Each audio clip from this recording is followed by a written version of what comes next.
brought to you by Gitanjali Salon, Channi Himmat, Jammu. Follow Ruchika Makeovers on Facebook and Instagram for best bridal makeup in town. Hello viewers, you're watching Jammu Links News. I'm Mannat Gupta and welcome to the daily updates of Midday News. Let's begin.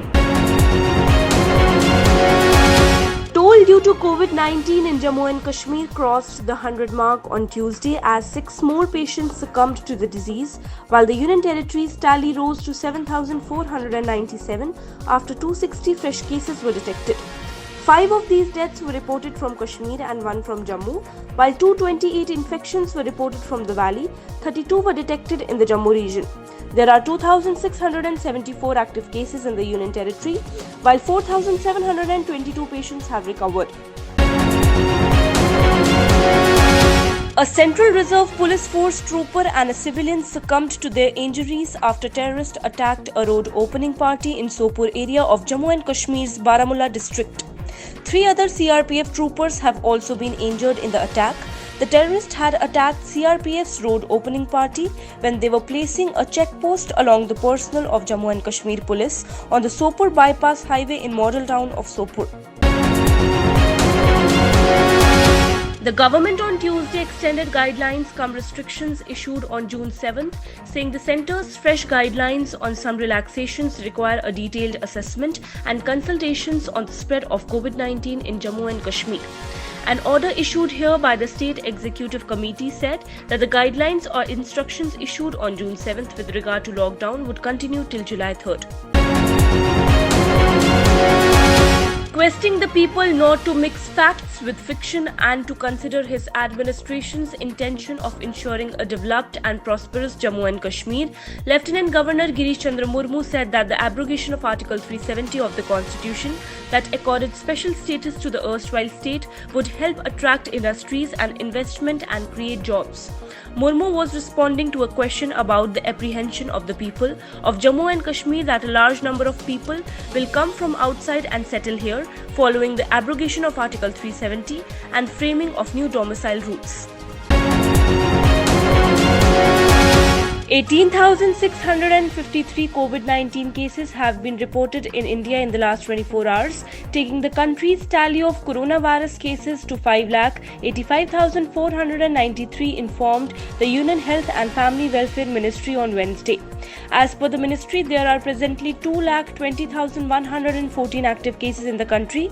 The number of patients cured or discharged and migrated stands at 3,47,979. 507 deaths due to COVID-19 were reported in the last 24 hours, taking the total deaths due to virus to 17,400. Indian and Chinese militaries on Tuesday held an over 10-hour Corps Commander level dialogue with a focus on finalizing modalities for the disengagement of troops from various standoff points in eastern Ladakh and explored ways to ease tension in the region. In the meeting, the Indian delegation convened concerns over China's new claim lines in the region and demanded restoration of status quo-ante as well as immediate withdrawal of Chinese troops from Galwan Valley, Pangong Tso and number of other areas.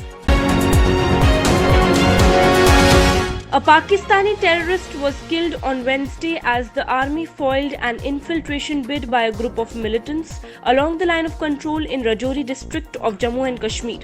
Troops intercepted the group when it entered 400 meters into this site from across the LOC in Keri sector of Rajouri around 5:55 am, triggering a gunfight. One terrorist was killed and an AK-47 rifle along with 2 magazines was recovered from his possession.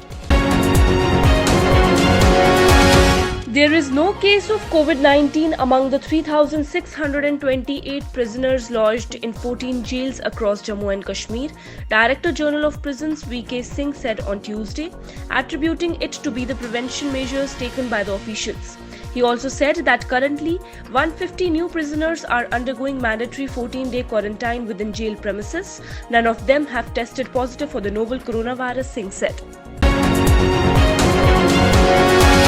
Jammu and Kashmir Director General of Police Dilbag Singh on Tuesday said the disassociation of Syed Ali Shah Gilani from the separatist outfit Hurit Conference was reflective of his frustration and the negative approach.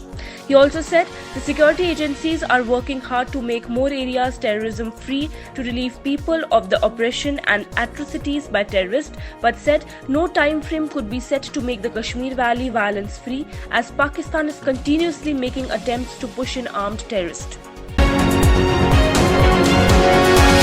The Jammu and Kashmir administration till date has brought back around 1,75,166 residents of the Union Territory who were stranded in other parts of the country due to COVID-19 induced lockdown, as per the official data. They were brought to Jammu and Kashmir by special trains and buses amid strict observance of all necessary guidelines and standard operating procedures. The Jammu and Kashmir administration has so far received 69 special trains at the Jammu and Udhampur railway stations from different states and union territories. About 56,143 passengers were on these trains, the data stated.